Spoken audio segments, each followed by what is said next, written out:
Estamos começando mais um episódio do AN Podcast, hoje o nosso 5º episódio, recebendo mais uma vez um grande jurista, uma pessoa que eu tenho muita admiração, um grande estudioso do direito e que tem uma trajetória muito bonita aí também para compartilhar conosco. Hoje um dos temas propostos, falaremos também sobre como uma visão jurídica pode auxiliar no desenvolvimento da atividade empresarial. Claro, falaremos também um pouco da experiência do nosso entrevistado de hoje também.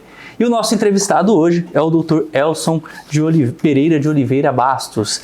O Dr. Elson, ele é doutorando em Ciências Jurídicas pela Univale, mestre em Direito Econômico e Socioeconômico Ambiental pela PUC do Paraná, especialista em Direito Tributário, formado pela UBRA, professor também da cadeira de Direito Tributário da Emeron e juiz do Tribunal de Justiça, atualmente exerce judicância na 3ª Vara Civil aqui da comarca de Cacoal. Então eu queria de início dar as boas-vindas para o nosso entrevistado, dizer que é um prazer poder recebê-lo e tenho certeza que muito que vai ser compartilhado vai ser importante aí na vida de vários colegas, empresários e também aspirantes à judicância ou também à advocacia, enfim. Então queria abrir os nossos microfones para as suas considerações iniciais, Dr. Elson. Dr. Diógenes, a honra é minha, né? Recebi com muito agrado, muito gosto esse convite, para participar desse podcast que já ganha notoriedade aqui na nossa região. É uma honra estar aqui, parabenizá-lo pela iniciativa, por esse trabalho tão importante. Bacana. Doutor, queria começar falando um pouquinho das suas origens. O doutor é natural de onde? Eu sou natural de Rondônia. De Rondônia. Eu nasci na cidade de Jaru. Jaru. As pessoas até brincam que no passado, eu não tenho mais ouvido isso, mas no passado tinha uma frase, eu já ouvi, sempre referida, Você é doido ou veio do Jaru, Eu não sei exatamente a origem dessa frase, tem várias hipóteses,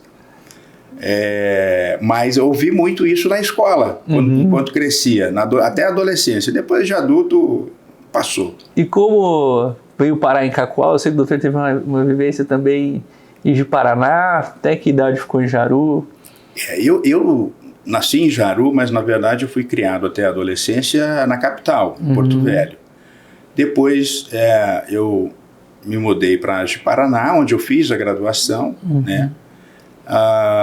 já morei em Pimenta Bueno, depois voltei novamente para Porto Velho, passei, depois que assumi a magistratura, passei por Nova Brasilândia e desde 2011 aqui em Cacoal. Cacoal, uma cidade maravilhosa. Eu falo que é a melhor cidade do estado, Cacoal.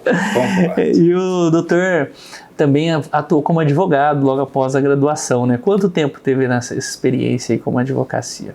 Eu advoguei, e falo isso com muito gosto, foi um período extraordinário na minha vida também, muito aprendizado, no período de 2001 a 2005, até a data que eu tomei posse no concurso. Então foi um período aí de 5 anos, muito proveitoso, de muita alegria.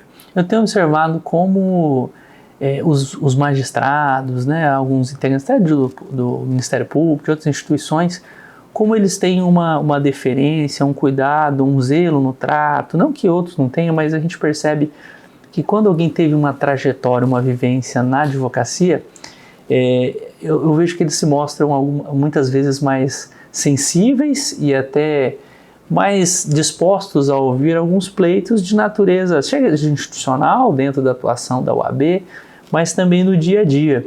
Eu acho que às vezes aquela dificuldade, aquela ansiedade de se aguardar por um alvará, às vezes até compreender algumas situações de nervosismo, que são naturais, às vezes no início ali da atuação.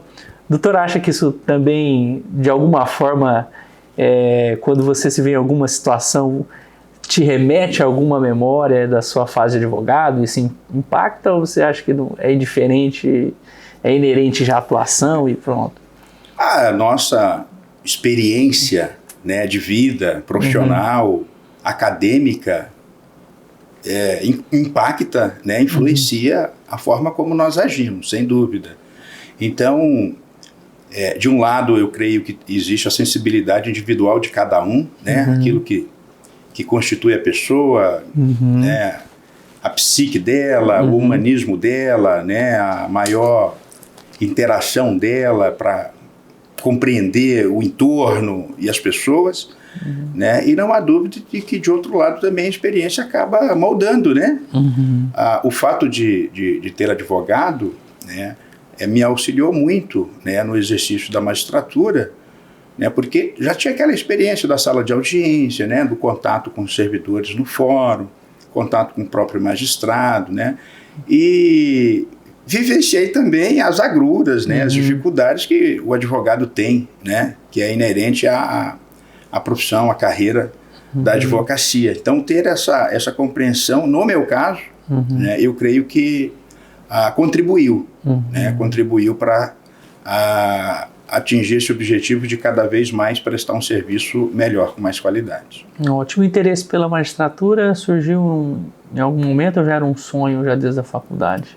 Ele foi surgindo ao longo da faculdade, depois, né, ao longo dos estudos, da advocacia, porque você começa a fazer a graduação e entra num mundo novo, né? Mundo dos livros, né, da pesquisa, né, do estudo, e eu queria dar continuidade, né? E foi dessa maneira.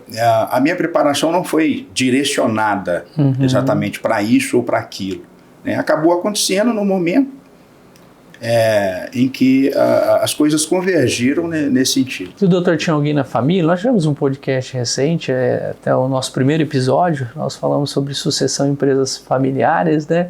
E aí eu também compartilhei junto com os entrevistados, inclusive tinha um jaruense, o Rafael Raposo, um pouquinho da minha vivência também como sucessor dentro da advocacia. Você teve, como que foi esse despertar também? Teve para o direito, teve alguma influência ou não tinha ninguém na família? Como foi?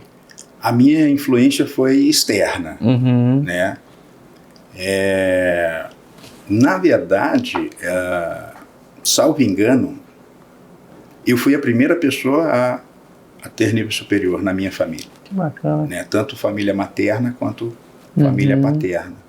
Então não havia essa referência, né, profissional, ou essa vivência anterior relacionada ao mundo do direito, da advocacia ou da magistratura, qualquer que seja. Mas o curso de Direito foi uma oportunidade que apareceu, né, por conta das convergências aí do destino, do mundo, da vida, e as coisas foram seguindo esse caminho, né? A amizade durante a faculdade com colegas que já tinham na família, né, advogados, magistrados ou promotores que tinham essa experiência, compartilhavam essa experiência, e aí isso foi, né, foi plantando ali a sementinha, essa sementinha foi crescendo, e acabou que... Você se apaixonou pelo direito? Me apaixonei pelo direito e depois me apaixonei, vamos dizer assim, eu namorei com a advocacia e casei com a magistratura. Bacana.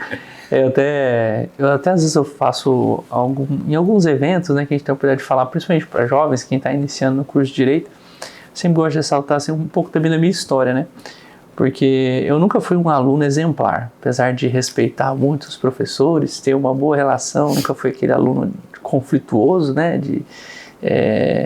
muito beligerante e tal, mas eu não era muito afeito a algumas matérias não me orgulho disso, né, da escola, mas eu sempre gostei muito de leitura. Então eu lembro que no colegial ali eu já tinha lido todos os livros de Paulo Coelho, tinha alguns assuntos que me interessavam, né? Então eu lia muito. Então o dia que eu tive a oportunidade de sair, até sair antes da escola, me preparei para o vestibular, não me preparava para as aulas da escola, mas comecei a me preparar para o vestibular. E aí consegui passar antes e ingressei. Eu me recordo que já no primeiro semestre da faculdade, eu me encontrei. Quando eu estagiava com meu pai, eu tinha lido já no colégio Lições Preliminares de Miguel Reale. Então eu fiquei fascinado. Quando eu vi conceito de coerção e coação, eu falei, que coisa linda. até hoje, acho que eu tenho um livro aqui com fichário do dicionário, porque eu tinha que toda hora ver a tradução, o significado das palavras. Então é incrível como essa experiência, até aproveitar o gancho para falar, não importa se você às vezes não teve alguém, né, doutor, como que já te cursava ou que tem alguma dificuldade. Agora, se você sonha e se apaixona, como eu falo para algumas pessoas, se você não se encontrou no direito, mude de curso, faça o que você ame, porque é assim que se constrói trajetórias lindas como a do doutor. Iniciou do nada, encarou a faculdade, né?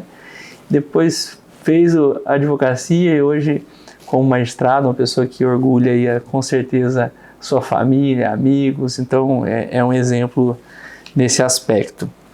Eu tenho observado que, em alguns temas, algumas apresentações que o doutor já fez, até em uma das suas especializações, eu vi que às vezes o doutor tem focado para alguns temas relacionados também à mediação, conciliação. Vi também um interesse muito pela área tributária, né? Também algumas questões envolvendo conceitos de sustentabilidade dentro desse universo que é o direito, né? Qual a área hoje? É claro que o doutor se dedica a todos e até pelo currículo a gente vê que tem uma pluralidade de temas que são estudados, que o doutor escreve e aborda. Mas tem algum que é a sua paixão? Qual a área que o doutor mais se encanta, assim, mais tem prazer em estudar dentro do direito? São muitos temas, muitas áreas, né, que nós recebemos influência, né, mas são poucas aquelas que realmente a gente consegue, né? A gente consegue dar um pouquinho mais, ter um pouquinho mais de tempo, né, para leitura, para dedicação, porque de fato é humanamente impossível, né, dar conta de tudo. Eu gosto muito, né, tenho me dedicado muito à teoria do direito. O doutor falou do jurista Miguel Reale, eu lembrei desse livro, um clássico, né? Sim. Lições de introdução. Lições preliminares do direito. Eu também fiquei encantado com a leitura desse livro, né?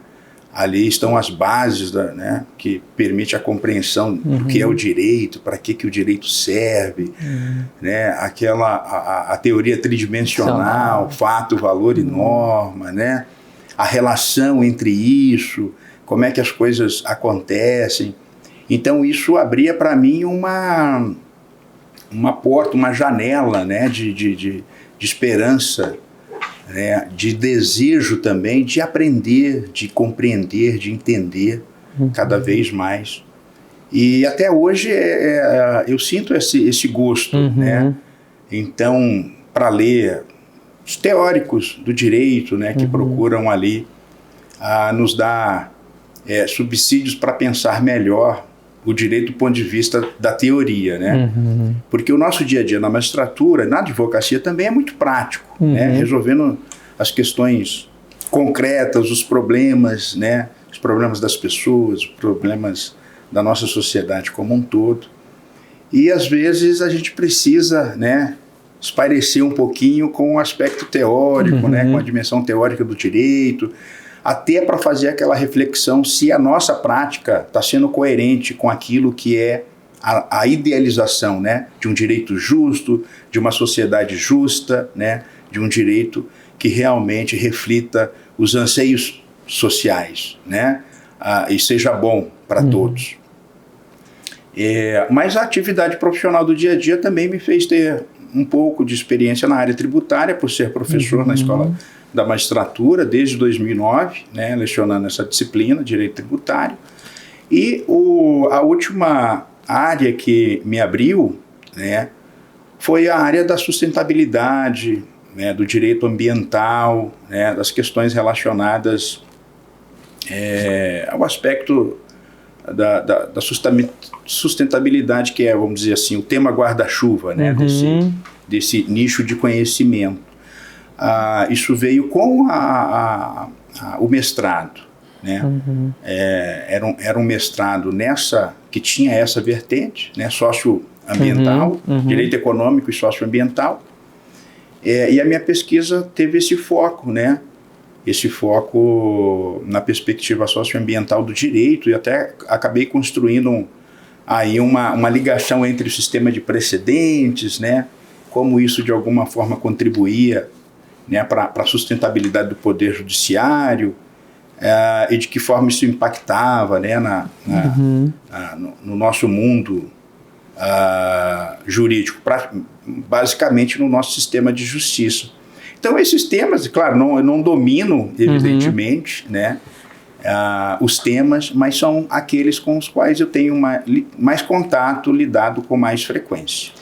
Tem vários questionamentos sobre os 3 temas e eu fico... O primeiro que é o que me apaixonou, mas até pegando gancho no último, na questão socioambiental, que eu acho que pode contribuir muito para a reflexão até de empresários e da sociedade em geral, que um dos temas que a gente mais tem ouvido falar hoje é o ESG, que é, para nós brasileiros, chamado de ASG, Ambiental, Social e Governança, que é uma área que tem crescido muito dentro da gestão empresarial das empresas, tem crescido no direito, até recentemente na FENELOC que nós participamos em São Paulo, foi um dos temas mais abordados, várias doutrinas saíram sobre esse tema, e a gente observa que às vezes aqui na região norte, que seria uma das regiões mais sensíveis no aspecto ambiental, ainda não se tem uma noção de como isso vai impactar dentro do viés ambiental, do ASG, como isso vai impactar na realização de compras, de insumos, até um caso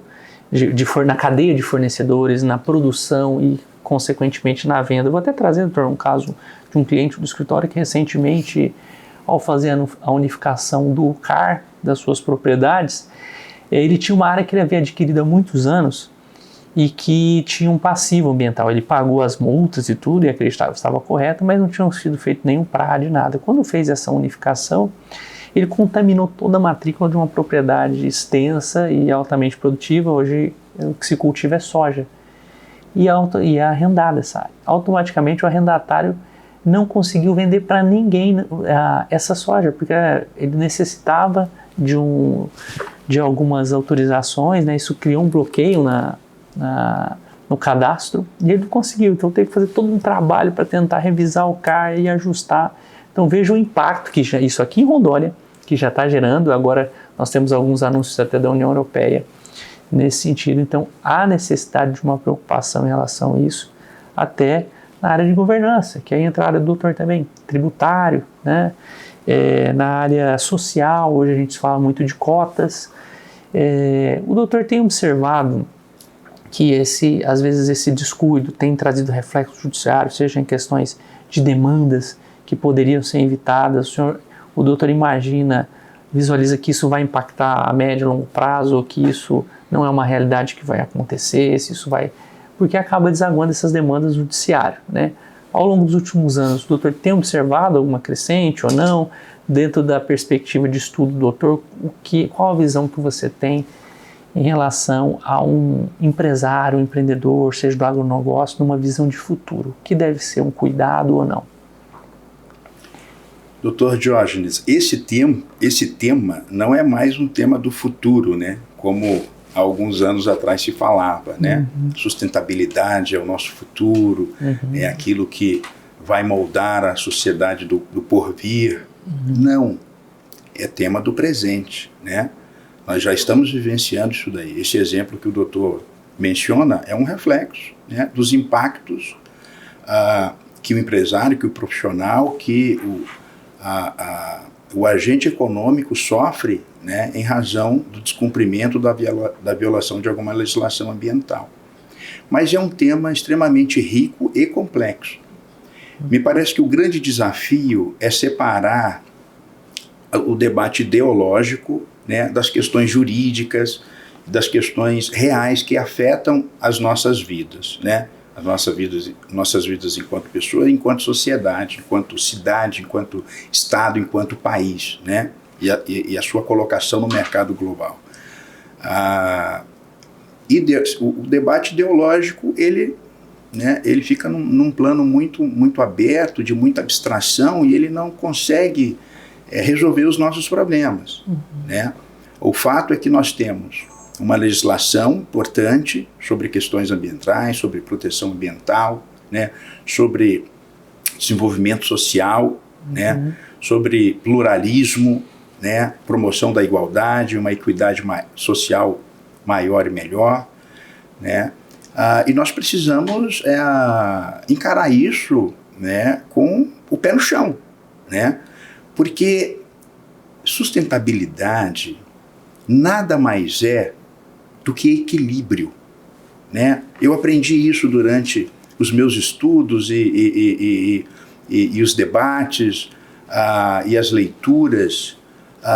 E assista qualquer palestra, ouça qualquer profissional, qualquer expert da área e procure focar qual a linha, né, que permeia todo o discurso da sustentabilidade. É o equilíbrio, porque a vida depende desse equilíbrio, né? Nós para nascermos precisamos do equilíbrio, né, da mãe, feto, né, do ambiente, da alimentação, do funcionamento corporal, né? Socialmente falando, nós precisamos de equilíbrio. Os poderes estão aí para o equilíbrio, os agentes econômicos estão aí para gerar emprego e renda para o equilíbrio, as pessoas se profissionalizam, né, para ocupar o mercado de trabalho, né, para terem rendas, o sistema tributário está aí para promover o desenvolvimento e justiça social também. Tudo isso é equilíbrio. Né? Então, a visão da sustentabilidade, em última análise, busca esse tipo de relacionamento, né? No caso dos agentes econômicos, né? O que nós precisamos fazer? É só explorar? Ou também nós precisamos ter o cuidado para não deixar que essa exploração gere problemas sociais gravíssimos e muitas vezes até irreversíveis? Perfeito. Né? Esse tipo de raciocínio, né, nos leva a uma compreensão de que não é preciso algum equilíbrio. Como é que nós vamos equacionar os interesses econômicos, os interesses da comunidade, os interesses da proteção do ambiente, que é a nossa fonte de vida, né, que nós não podemos abrir mão.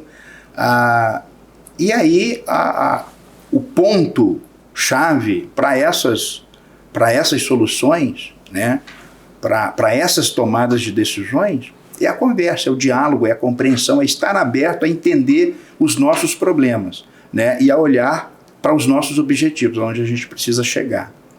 Então, o tema da sustentabilidade me agrada muito, porque diz exatamente sobre a nossa vida como um todo, do nascer ao morrer, né, que deve ser pautada exatamente por isso, pelo equilíbrio, pela busca do melhor. É interessante como algumas sociedades já se conscientizaram disso. Eu até recentemente me peguei na aquisição de um veículo, por exemplo, que em alguns países a opção pelo híbrido ou pelo elétrico é uma opção não por questões econômicas, mas por questões de consciência de sustentabilidade. Então a gente tem visto crescer na Europa, isso é muito comum. Até porque já existem políticas governamentais nesse aspecto. E eu tenho sentido agora, em São Paulo, nesses painéis, a gente já identificou uma série de pessoas que têm criado essa conscientização. Até algumas fontes de energia que a princípio foram investidos por questões econômicas, com o tempo a gente vê que tem aumentado essa cultura e crescido até o público que exige para que faça aquisição, como o mercado exterior tem exigido dos fornecedores brasileiros já a adoção de medidas de governança, de sustentabilidade. A gente tem visto a legislação avançar nesse sentido, lei anticorrupção, os cuidados também com os dados, né? Então, eu acho que o doutor foi muito feliz, como disse, não é do futuro, né? Isso aí já está acontecendo, alguns estão muito atrasados. Eu acho que o empresário que tem a preocupação em desenvolver dentro desse mercado que está cada vez mais exigente, ele tem que começar a se adequar. E principalmente um dos aspectos, doutor, e aí na linha também da sua área de preferência, vamos dizer assim, que é a área de direito tributário, eu observo ainda uma cultura, e até nessa temática, quando a gente trata de sucessão em empresas familiares, nós em Rondônia, eu digo que nós estamos em algumas situações, nós estamos passando da segunda para a terceira geração, e algumas da primeira, 42 anos, se não me engano, de Cacoal. Então nós já tivemos as pessoas que vieram aqui, desbravaram, já passaram, alguns já estão passando para os filhos, outros para os netos já estão na terceira. E alguns conceitos antigos, né, como da sonegação, né, de como eu assisto esses conflitos a partir de filhos que às vezes vão lá, o pai manda fazer um curso no INSPER, faz o curso na Dom Cabral, faz curso não sei aonde, chega aqui, ele vê a realidade das empresas, chega, não, aqui tem que ter 4, 5 CNPJs, nós vamos estar tudo no simples, cada um. Então é uma cultura que aí trazendo até dentro desse aspecto de governança e dentro do direito tributário, né, de uma ética tributária, a gente vê algumas resistências. E paralelamente a isso nós vemos o Estado se aparelhando cada vez mais para conter, coibir, claro, arrecadar de forma segurosa, né? Mas a gente deve o respeito a essas normas. O doutor acha que a tendência também, eu acho que a gente tem assistido, é uma dificuldade cada vez maior para isso, né? Sim, perfeito. A tributação é um mal necessário, né? Quando a gente vai buscar as bases da tributação, a origem, né? Como é que isso foi constituído lá atrás, na formação do próprio Estado liberal, é um mal necessário. Por mais que sou estranho, né? A verdade é que foi por meio da tributação que foi possível garantir direitos. A tributação foi o primeiro pilar dos direitos fundamentais, né? Porque como é que o Estado garantiria liberdade? Liberdade de ir e vir, né? Corporal, mas também liberdade econômica, né? Há 2, 3 séculos, 2 séculos atrás, né? Era uma instituição nascente, né? O patrimônio que antes era real, né? Deixou de ser real, né? E passou a ser do próprio Estado. E o Estado, em última análise, não tem propriedade privada como o particular, né? No mundo liberal, né, a propriedade privada, a premissa é que a propriedade privada é do particular. O Estado faz a gestão, né, e a proteção, né, para que as coisas ocorram dentro desse ambiente de livre mercado. Então foi por meio da tributação que o Estado conseguiu ter uma arquitetura mínima, básica, para poder criar um sistema de justiça, né, para poder criar um sistema de controle de mercadoria, de produção, alfandegário, né, entrada e saída, distribuição, enfim, toda essa estrutura mínima, básica, necessária para que as coisas possam fluir, para que o mercado possa acontecer, né? Claro que ao longo do tempo o Estado se tornou extremamente complexo, cresceu demais e muitos problemas começaram a ocorrer, né? Então nós fomos para o outro extremo, né? Saímos do extremo em que a tributação era o combustível para promover o desenvolvimento do Estado para um outro extremo em que a tributação passou a corroer aquilo que o agente econômico, né, que as pessoas no livre mercado produziam, porque o Estado cobrava demais, né? E aí nós avançamos para um estágio que hoje eu creio que seja um estágio de busca do equilíbrio, não é? Não é nem uma coisa, não é só o mínimo, porque o Estado é muito complexo e tem muitas necessidades e precisa atender a inúmeras demandas, né, sociais e que muitas vezes são de interesse do próprio mercado, né, mas também precisa existir um limite, né, a partir de qual se considera como a indevida, inadequada intromissão do Estado. Então, nosso sistema tributário caminha em busca desse equilíbrio. Nós temos uma situação equilibrada hoje? Não. Mas, culturalmente, as coisas caminham, né? Esse depoimento de que o avô, né, tinha uma certa visão, né? O filho já passou a ter uma visão um pouco diferente. Talvez o avô abriu 10 CNPJs, o filho só abriu 5. O neto talvez só abra 2. Né? E conforme a cultura vai sendo transformada pela própria realidade, especialmente a tecnologia que impacta, né, que impacta o nosso mundo, a transformação vai ocorrendo naturalmente. A tecnologia permite rastrear as movimentações, cria um histórico, permite mapear via satélite os danos ambientais causados, independente de qualquer tempo, E mesmo assim parece que algumas pessoas ignoram esse contexto, né? Que depois, quando vem tudo isso, o Estado se organiza e se aparelha para fiscalizar, vem desaguar no judiciário e algo. E até uma questão que às vezes os filhos que pensam em herdar grandes empresas que têm essa preocupação, eles se deparam com uma situação: entro no contrato social ou não entro no contrato social, ou abro um novo CNPJ. E até um tema interessante que eu vi que o doutor trabalhou em uma das suas especializações foi justamente isso também, a responsabilização do sócio pelas dívidas tributárias da empresa. Então, eu sei que é uma temática que, tanto é que foi objeto da sua monografia, mas hoje eu acho que esse tema também já está um pouco mais claro dentro da nossa jurisprudência. Então, durante muito tempo se vendeu e ainda se vende alguns contextos de blindagem. Não é incomum, principalmente quando a gente fala de holding e tal, de se falar em blindagem patrimonial. Qual a sua visão em relação a essa responsabilidade? Eu sei dos desafios, os percalços que tem. Se a gente for para holding, então a situação tem uma conotação muito mais complexa em relação à prova e tudo. Mas, a grosso modo, a responsabilização do sócio ou não, o empresário pode ficar tranquilo que aqueles DAREs que ele não pagou, que ele deixou de aquelas notas que ele emitiu, a empresa, porque tinha um ditado antigo, era assim: a empresa quebra, o sócio nunca pode quebrar. A gente ouvia muito isso antigamente. Como que o doutor vê essa perspectiva hoje, dentro da ótica até do que o doutor tem assistido no judiciário?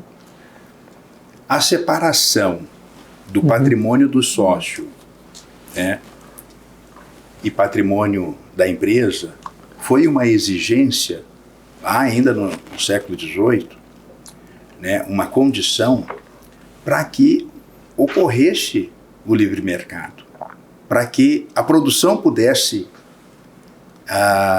crescer, ser estimulada, ser fomentada, né?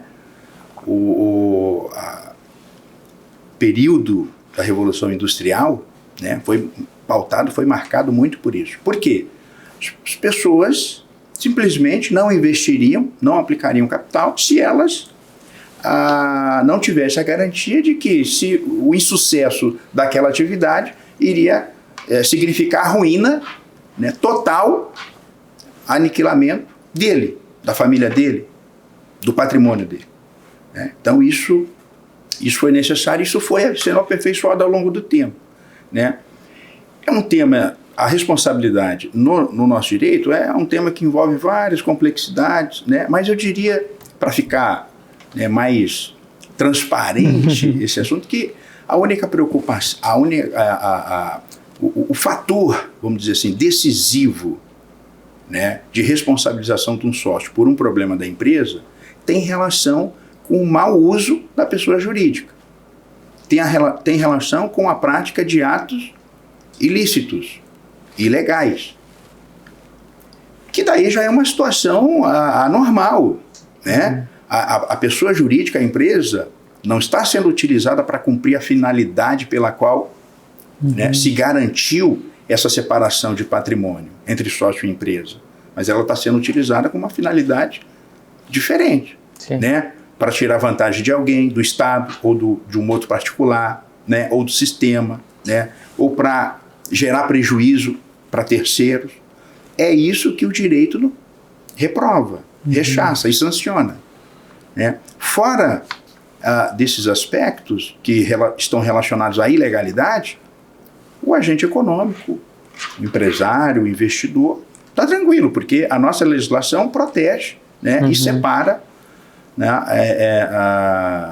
o patrimônio, né, da pessoa jurídica e particular. Foi até uma garantia que o legislador previu lá atrás para fomentar o empreendedorismo, o investimento. Então, nós, ao longo dos últimos anos, das últimas décadas, né, inclusive, tivemos o Código do Consumidor, trazendo a teoria, temos hoje a teoria maior, a menor, em relação a alguns aspectos. Então, se discute muito. Os próprios empresários já têm essa visão, se for trabalhista, consumidor, então temos a particularidade, mas no aspecto tributário, em outras negociações, ainda até tivemos alterações legislativas recentes trazendo alguns critérios a mais para dificultar também esse ingresso de imediato, mas perfeitamente essas questões de listos e tudo, né, doutor? Então, acaba o empresário tendo que tomar cuidado. Não pode utilizar isso, claro, nesse intuito já de início, às vezes, de fraudar credores. É um cuidado que deve-se ter. Até um outro ponto legal, importante, acho que para a gente alertar os empresários que nos assistem, e é muito comum eu observar isso. Recentemente, pelo menos umas 2 pessoas se apresentarem em situações, e aí eu não sou especialista tributário, mas tenho aqui, mas a análise superficial talvez tenha alguma complementação, o artigo 133 tributário, que fala sobre sucessão de débitos empresariais. E às vezes vem alguns empresários e falam assim: vou comprar uma empresa, essa empresa tem dívidas, mas eu vou instalar no mesmo local, vou montar outro CNPJ e vou seguir ali exercendo a mesma atividade. A empresa encerrou com vários débitos. O empresário tem que tomar cuidado nesses casos, doutor? Precisa tomar muito cuidado, né? Porque uma das hipóteses dessa responsabilidade, de transferência de responsabilidade, é assumir o fundo de comércio, né? Por mais que o CNPJ seja diferente, mas está no mesmo estabelecimento, desenvolve a mesma atividade, adquiriu o fundo de comércio, está tudo semelhante com o empreendimento anterior, né? Vai haver uma presunção de que houve uma fraude, de que houve uma burla, de que a mudança de CNPJ foi para prejudicar os credores. E aí fica muito difícil para o empresário conseguir provar o contrário, né? Conseguir provar a boa-fé, conseguir provar que não, é uma coisa totalmente diferente, ele não tem nenhuma relação com a atividade anterior, e que aquele dali é um negócio novo, e que a conduta dele foi pautada, né, dentro da perspectiva de, enfim, produzir sem gerar prejuízo para quem quer que seja, né? Mas a legislação precisa ter critérios para definir, né? Porque o que acontece atrás, nos escritórios, atrás do balcão, num ambiente fechado, a gente não fica conhecendo, né?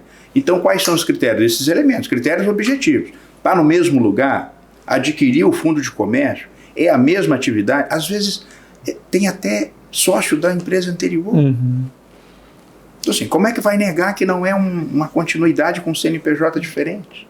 Né? Então, tem que ter essa preocupação, porque nessas hipóteses a legislação diz que é responsável. Então, fiquem atentos, na seara trabalhista também não é diferente, é um cuidado que deve se ter. Não adianta achar que está um novo CNPJ, que tudo muda, é realidade, é um cuidado importante, que eu já vi grandes empresários correr um sério risco de contaminar todo um patrimônio saudável por conta de uma negociação ali mal alinhavada. Eu queria trazer também, doutor, um tema que, voltando agora à primeira matéria que o doutor falou, que é justamente a teoria do direito, que é uma das que o doutor mais se apaixonou. Inclusive, eu ouço muito elogios da sua esposa, que ela também é professora de hermenêutica também, né? E introdução ao estudo de direito, acho que já comentaram comigo, eu acredito que ela dá início a essa matéria, falam que ela é uma exímia professora. E são matérias que eu acho essencial na atuação de qualquer profissional. Eu fui o primeiro monitor na época do professor de filosofia do direito, li o Filosofia do Direito do Miguel Reale também, uma leitura um pouco mais densa, mas me apaixonei, porque eu digo que na época a gente nem se falava operador do direito, nós falávamos o intérprete do direito, né?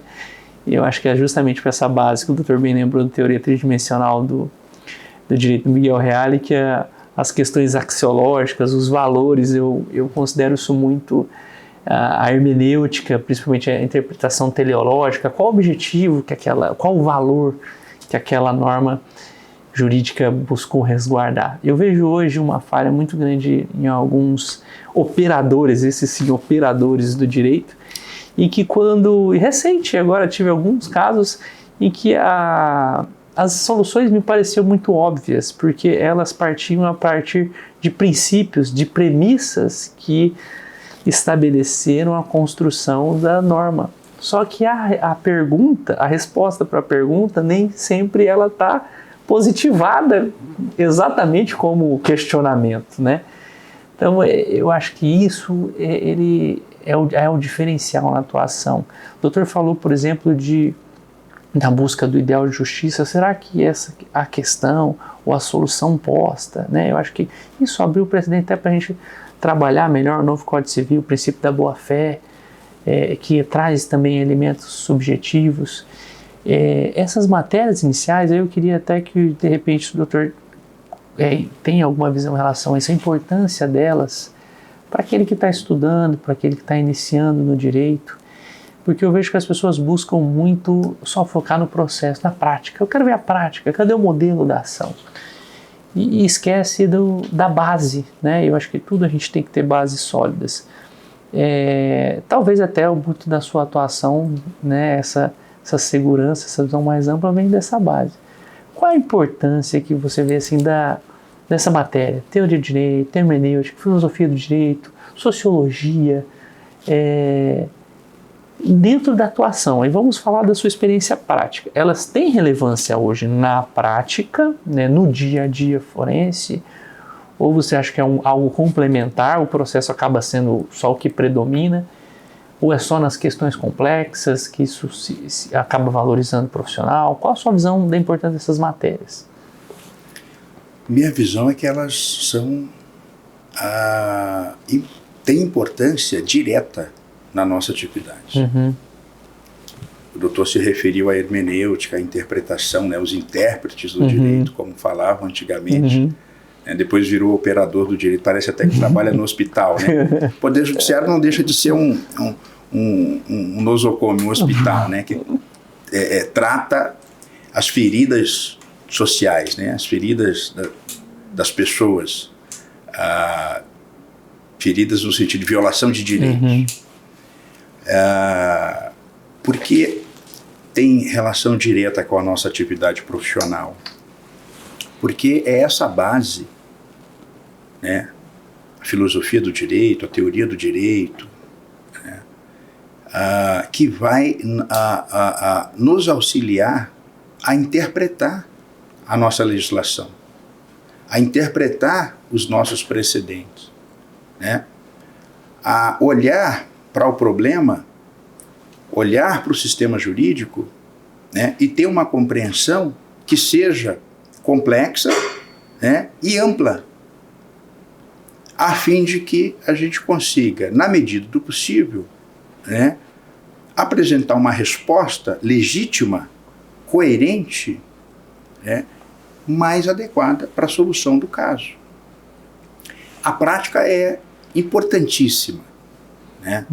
O dia a dia, das ações, né, das distribuições, das petições iniciais, das contestações, das audiências, né? Enfim, esse é um ambiente rico, importantíssimo, né? O profissional precisa dominar essa área, mas não é só isso que existe, né? Não é a única coisa que importa na formação e na vida de um profissional na área jurídica. Do advogado, do juiz, do promotor, do defensor, do delegado, todos esses profissionais. Porque tem esse impacto, né? Que o direito, ele organiza, ele é um instrumento de controle social, mas eu diria que ele está além do controle. O controle é uma das funções, ele organiza a sociedade, pelo menos ele tem essa função, tem esse papel. Se ele organiza a sociedade, ele tem uma preocupação ampla com os problemas da sociedade. Então a sociedade é só o poder judiciário? Não.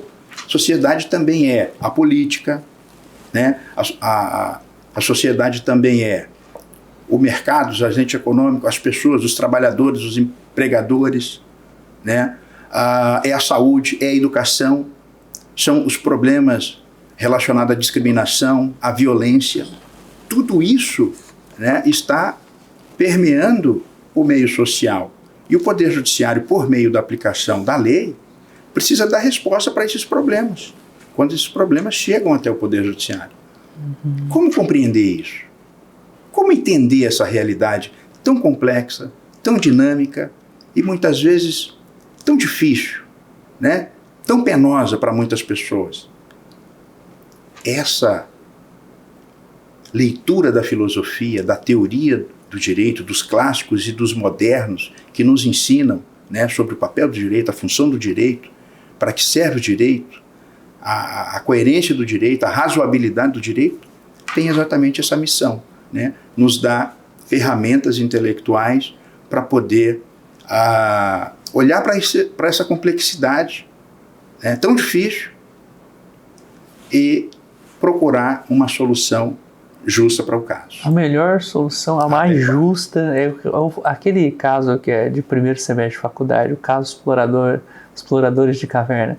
É um exemplo clássico de como a gente pode trazer soluções diferentes, né, para o mesmo caso, sempre buscando o ideal, ou o ideal de justiça, ou uma visão mais legalista. Então, eu acho que até isso nos dá torna até mais prazerosa. Eu lembro que eu me apaixonei, eu fiz direito, a princípio eu me interessei pelo direito um pouco influenciado pelos meus pais e tudo, eu admirava muito meu pai, minha mãe, então isso naturalmente, essa admiração vai nos conduzindo para seguir o caminho deles. Mas eu me recordo que no primeiro semestre na UBRA, também estudei, comecei na UBRA, em Paraná, e aí fiz 2 anos na UBRA, fiquei 1 ano e meio naquele ônibus vai e volta, depois morei 6 meses, e aí depois fui 3 anos, concluí lá em Brasília, fiz 3 anos lá em Brasília. E aí eu me lembro que em Brasília também não tinha essa possibilidade, mas era uma particularidade da UBRA, que eu acho que é uma experiência riquíssima, né, que as faculdades deveriam sempre replicar. Nós tínhamos livre acesso, o doutor deve se lembrar também, livre acesso à biblioteca. Hoje as bibliotecas possuem balcões. Então lá em Brasília, quando eu cheguei, era um computador, você tem que saber o livro que você quer. E o que me encantou na UBRA, e até foi o grande responsável por eu me apaixonar pelo direito, foi eu sentava no chão e ficava olhando os livros que tinha de ED e de filosofia do direito ali no primeiro semestre. E eu encontrei um livro do João Batista Herkenhoff, que é um juiz capixaba do Espírito Santo, de Cachoeira, e que ele falava sobre direito e utopia. Então, quando eu li aquele livro, ele era, claro, da corrente do direito alternativo, eu acabei no começo enveredando muito, comprei vários livros na área de direito alternativo, acho que ele tem 15, 16 livros, tem todos dele, e justamente por você poder, ele falava que a Constituição, por si só, ela é o maior instrumento de transformação, porque ali todos os princípios, todos os objetivos que ela traça, os direitos, as garantias, elas por si só elas se basta para resolver todos os conflitos de uma forma equânime, enfim. Então eu me apaixonei ali naquele momento. Então um recado que eu acho que também vai no mesmo sentido, doutor, eu acho que se você está estudando, fazendo direito, dê valor a essas matérias. Eu acho que o profissional ele se diferencia a partir dessa possibilidade, desse conhecimento, de se visualizar uma solução para o caso sob outras perspectivas e que ela se evidencia justa e que você possa levar isso até o conhecimento do magistrado para que ele também contribua nessa construção de uma melhor solução para o caso. Então, eu acho que os ensinamentos do doutor aqui são riquíssimos aí, eu me identifico, sou apaixonado por essa área. E uma área também que eu acho que eu já ouvi o doutor falar, já vi que o doutor ministrou palestras sobre isso, inclusive tivemos reuniões até institucionais tratando de outros meios alternativos de conflito, é uma tendência, e eu vejo isso como uma tendência também, principalmente no mundo empresarial,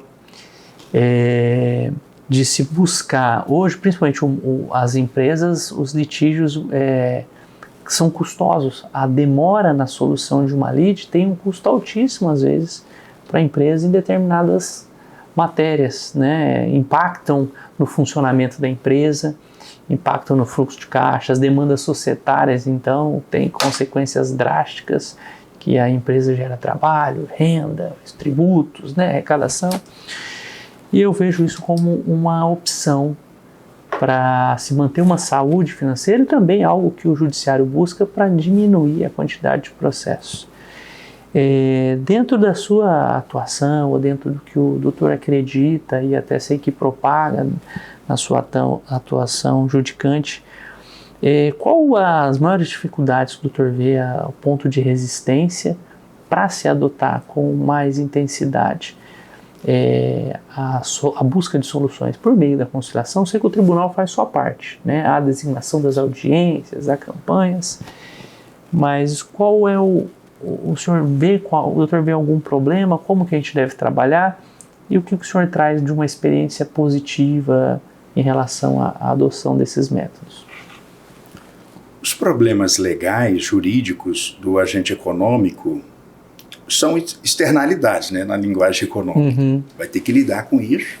Isso vai afetar o custo, né, o custo do empreendimento, o custo do investimento, o custo daquela atividade. Então, o agente econômico, ele precisa, especialmente o agente econômico, né, eu acho que a pessoa física também, mas o agente econômico especial, precisa ser pragmático para a resolução dos seus problemas, né? No Brasil, se fala muito numa cultura do litígio, né? Significando que haveria uma certa tendência das pessoas e das empresas, né, de irem ao Poder Judiciário litigar. Eles preferem litigar do que resolver extrajudicialmente, né? Eu acho que não é uma cultura do litígio, porque eu acho que ninguém litiga porque tem vontade de litigar, porque sente prazer em litigar, né? Porque de alguma forma litigar é um valor para ela. As pessoas litigam porque têm incentivos para isso, né?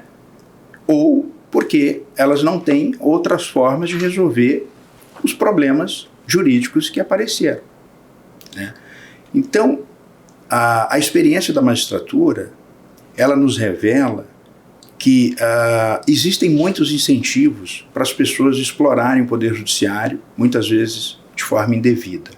Por outro lado, também, a nossa sociedade apresenta muitos problemas que acabam obrigando as pessoas, empresas, a ir ao judiciário para resolverem certos problemas.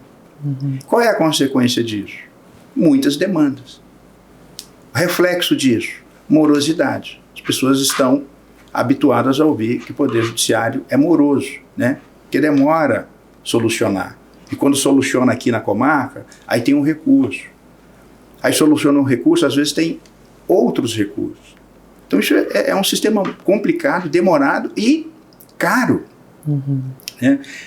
Então cada vez mais o agente econômico, as pessoas, os advogados, têm enxergado que solucionar por outras vias pode ser o caminho mais exitoso, menos custoso e mais rápido, né? Então, são mecanismos que o empresário pelo menos deveria investir, deveria conhecer, se aprofundar, contratar um especialista, ter contato com quem entende, né, para ouvir e entender como é que isso funciona e fazer o cálculo de custo-benefício na atividade dele, né? De repente está, né, indenização ou trabalhista, que é o mais, né?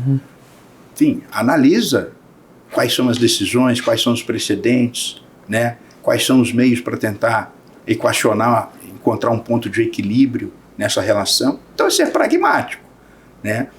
E não deixar, doutor Diógenes, acima de tudo, não deixar que a emoção, né, que o estômago tome as nossas decisões nesses momentos, né? A gente precisa estar informado e bem informado como o sistema funciona, qual é o custo disso, para tomar boas decisões. Racional, né? Racional, exatamente. Não sermos passionais. E é interessante, é importante você ter também um profissional que vai te orientar adequadamente, que não vá se envolver nesse aspecto. Até nós tivemos recentemente uma experiência acadêmica, né? O doutor participou com uma série de advogados, e aí após concluir a análise do caso, o doutor iria sentenciar, né? O doutor fez uma pergunta que eu não esperava que ia perguntar, mas falou, simples, quem acha que deve ser condenado, deve ser procedente, ou quem acha que deve ser improcedente? E foi uma experiência interessante. Eu acredito que até para o doutor, não sei se o doutor sempre faz isso, às vezes é uma aula, enfim. Mas como o grupo foi dividido? Para alguns, para mim me parecia óbvio uma decisão, mas para uma grande parte parecia que não era óbvio. Então você vê a dificuldade, seja numa questão, pelo caso ser simples, me parecia que talvez a análise técnica dos colegas talvez não estivesse adequada, embora o problema fosse meio. Então é interessante como talvez isso atrapalhe também, às vezes, em algumas negociações, mas é importante que procure um profissional. E eu já vi também alguns clientes, né, procurarem advogado que tenha uma atuação menos belicosa, mais suscetível à negociação, porque quer negociar. Então eu acho que isso é um valor, inclusive profissional, que acaba tendo uma receita mais rápida, né? Ele recebe, o cliente também tem uma solução pensada, refletida sobre o caso, e não fique sujeito ao que às vezes ele vai conseguir provar, porque é uma coisa, excelência, às vezes eles não se atentam, né, doutor? Que é a prova. Às vezes, até nessa análise da atuação do magistrado, e tem o advogado nesse aspecto tem um dever de informar, porque se a gente sempre for julgar, transferir o ônus de não ter se obtido êxito ao julgador, fica uma situação insustentável. Não só assumir a responsabilidade, mas a responsabilidade muitas vezes não é nem do advogado e nem do magistrado, é de quem tem o ônus de comprovar.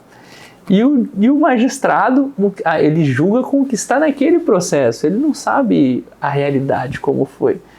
Então é importante que faça essa análise cautelosa, sempre tenha uma abertura com o profissional, porque mesmo você tendo vivenciado a situação, você sabe a realidade, mas a doutrina fala que a verdade sempre é verossímil, a verdade processual, nunca é a que de fato não tem como a gente saber se colocar naquele cenário. Então confie no profissional, às vezes é a forma de você ter uma solução rápida do conflito. E pegando um gancho no que nos leva também à inclinação de alguns acordos ou mediação, é o quantitativo de processo. Então é desafiador também na atuação hoje dos advogados, em que o cenário do Poder Judiciário, ainda embora Rondônia seja selo diamante, né, mas a gente também tem outros tribunais, e mesmo assim, pelo quarto ano, e mesmo sendo um diamante, sendo um dos melhores do país, mas ainda a gente sempre tem um anseio para que a demanda seja resolvida de forma mais célere, enfim. Mas é importante também que o advogado, na sua redação, na sua comunicação com o Poder Judiciário nesse cenário, ele utilize de algumas ferramentas que possam agilizar e facilitar a compreensão do processo, daquele caso, na apresentação da tese, da questão de fato. E uma das situações que a gente mais tem ouvido falar dentro da prática, dentro da advocacia, é do visual law, que é uma temática que recentemente a doutora Fabrini esteve ministrando uma palestra aqui em Cacoal sobre essa temática. Eu acho que o Cacoal ficou até orgulhoso, doutora Fabrini daqui, e foi, acho que, uma das primeiras vezes que foi abordado dentro da OAB, né, no nosso estado, essa temática. E a gente teve essa satisfação, né, essa oportunidade de fazer essa palestra aqui em Cacoal. E como o doutor vê hoje dentro da ótica como juiz, como magistrado, porque a gente ouve muitos relatos dentro de feiras e tudo, livros da importância. Agora, o judiciário algumas vezes tem se manifestado, fala, alguns juízes ponderam, a gente tenta se reinventar a cada momento. Então, dentro da sua ótica de magistrado, né, qual a importância, o que você acha, em qual circunstância você acha que é relevante, qual às vezes nem tanto, ou em todas, qual a sua visão sobre o visual law? A melhor pessoa para estar falando sobre isso aqui é a doutora Fabrini. E ela vai falar. Hoje nós vamos ouvir a ótica do magistrado, mas ela vai ter que falar. Eu vou dar só um pitaco, que eu não sou expert nesse assunto, mas ela tem estudado muito sobre isso. A minha vivência mostra que é uma ferramenta que ajuda muito. Uhum. Né? Minha abordagem é prática. O magistrado, de todas as instâncias, ele tem que administrar um acervo processual que não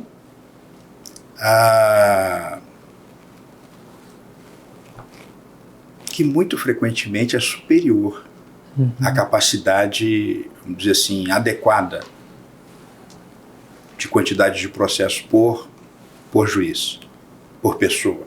Fôssemos fazer um cálculo aí de quanto tempo é a dedicação, quanto tempo tem no ano, quantas horas por dia, e assim sucessivamente. Certamente, em muitos casos, esse número extrapola em muito aquilo que seria normal, adequado um juiz ter para gerir. Isso cria, então, uma dificuldade em gerir esse volume, esse acervo, que é enorme, muitas vezes, né, difícil, né, extremamente dificultoso, com teses as mais variadas, com interesses os mais variados. E o que então, é crucial para se dar uma dinâmica diferente para esses processos e conseguir uma gestão exitosa? Objetividade e clareza naquilo que está sendo pedido, naquilo que está sendo defendido. O visual law, na minha perspectiva, entra exatamente aí. É uma ferramenta que tem esse objetivo. Dar objetividade e clareza, né, na comunicação do profissional com o juiz, com o magistrado. Né? Porque isso vai facilitar a compreensão do problema, vai facilitar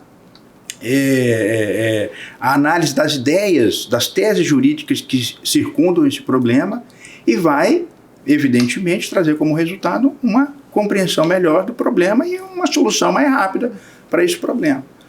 Né? Então, apesar de ser uma ferramenta tecnológica nova, né, e a tradição no sistema de justiça ela é muito forte, né? A inovação ela nem sempre caminha a passos largos, ela é muito lenta, né, vagarosa, precisa ter uma mudança ali de postura, né, de ideias, de convicções, mas aos poucos eu vou percebendo que vai havendo uma aceitação, uma aceitação importante, né, exatamente por conta do resultado que a ferramenta traz, que é a facilidade em compreender um determinado problema, né, submetido ao Poder Judiciário.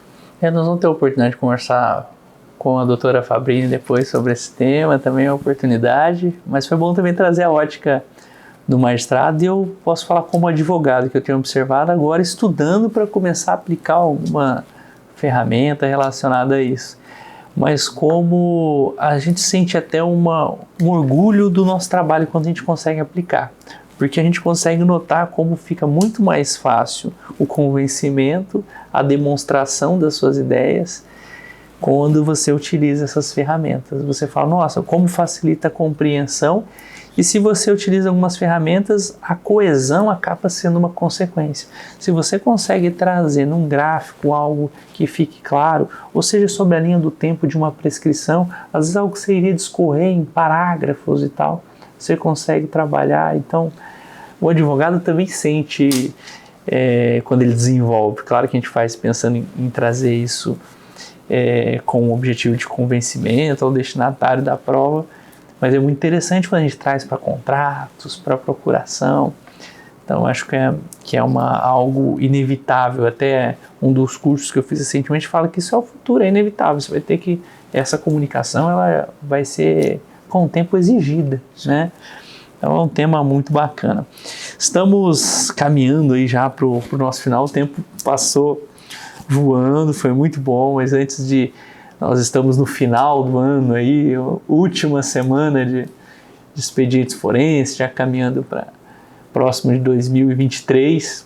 Então, queria que você deixasse alguma mensagem, qual a sua perspectiva, né, para os intérpretes ou operadores do direito, então, em relação ao sistema de justiça. Vamos ter muitas mudanças em 2 anos, talvez o que a gente fale hoje, daqui 3 meses esteja ultrapassado, a lembrar do período pré-pandemia, o que aconteceu em 1 mês e meio.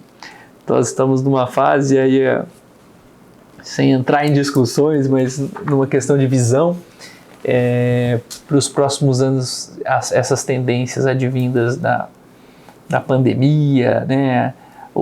A virtualização do processo, alguns dizem vários avanços como irreversível, né? Até acredito que sejam mesmo. Mas tem alguma previsão que a gente vai avançar? Nós vamos para o metaverso? Vamos ficar só no online? O que o doutor imagina aí para 2023 na perspectiva de quem atua no Poder Judiciário? O mundo vive um período de transformações contínuas e rápidas, né?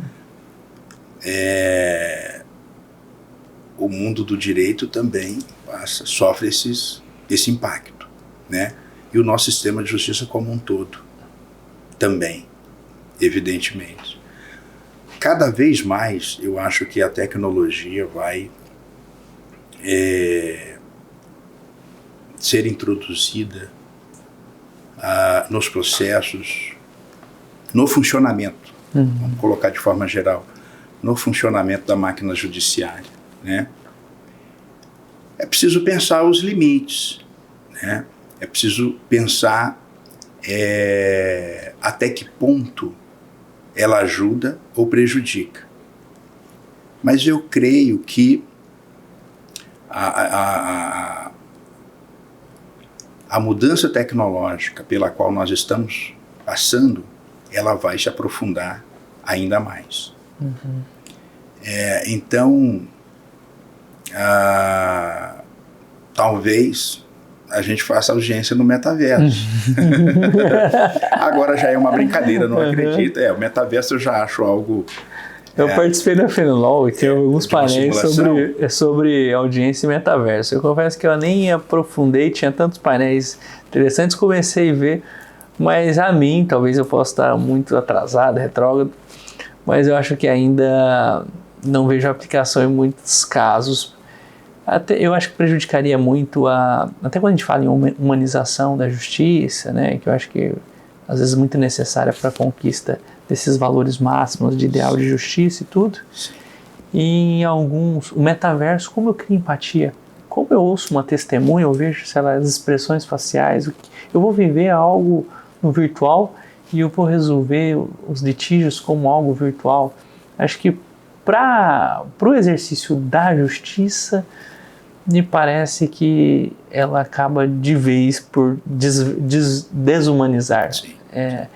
E eu acho que é algo essencial. As leis, elas foram feitas para que a gente viva em sociedade, né? Então, eu acho que vai ser um prejuízo muito grande. Não acredito que também chegue no metaverso, mas realmente uma série de avanços que nós assistimos que, ao contrário, proporcionou foi o acesso do cidadão, né? Em alguns casos.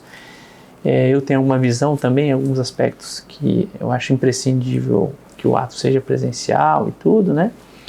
Mas realmente a gente segue avançando. Temos um presidente do tribunal atualmente que é bastante ousado, sempre se especializou nessa área de gestão. Eu já acompanhei uma palestra dele uma vez, inclusive há uns 6 anos atrás na Unir, e ele já falava de uma série de situações que eu falo, nossa, isso está muito distante, né? Então, o desembargador Marcos Lauer é um desembargador que também tem uma visão de futuro, mas também é uma pessoa muito aberta ao diálogo. Então, eu acho que nós vamos ter algumas mudanças ainda, enfim, que a gente siga, mas siga sempre avançando, né? Avançando e mantendo a justiça sempre humana, assim como o doutor tem conduzido todos os seus casos, sempre recebendo os advogados, sempre com muita humanidade na condução das audiências. Então eu acho que isso que é um dos valores mais caros que a gente não pode perder, né? E o Tribunal de Justiça é um tribunal de Rondônia de vanguarda, sempre teve uma série de medidas desde ribeirinhos, de busca dessa proximidade, e ele há de estabelecer um equilíbrio com certeza, sem abandonar suas raízes. Eu acredito que nós vamos seguir assim, né, doutor? O direito é feito para as pessoas, não para avatares. Exatamente. Né? O CNJ tem um sistema de governança tecnológica primorosa, na minha visão, sempre buscando esse equilíbrio, né? Usar a tecnologia em favor das pessoas, para benefício das pessoas, né? Para facilitar o acesso à justiça, para facilitar a prática dos atos processuais, para criar uma dinâmica processual que assegure cada vez mais a duração razoável do processo. Eu acho que esse é o caminho, né? E conforme a experiência vai sendo solidificada, né? Os experimentos vão sendo realizados, a gente vai conseguindo separar aquilo que realmente funciona, traz um benefício importante, né, para o funcionamento do Poder Judiciário e para a garantia dos direitos das pessoas, e aquilo que realmente não cumpre esse papel, não cumpre essa finalidade. Muito bem. Doutor, queria que deixasse uma sugestão de obra, de uma literatura ou um livro que o doutor acha que contribui com sua formação, pode auxiliar aí colegas, enfim.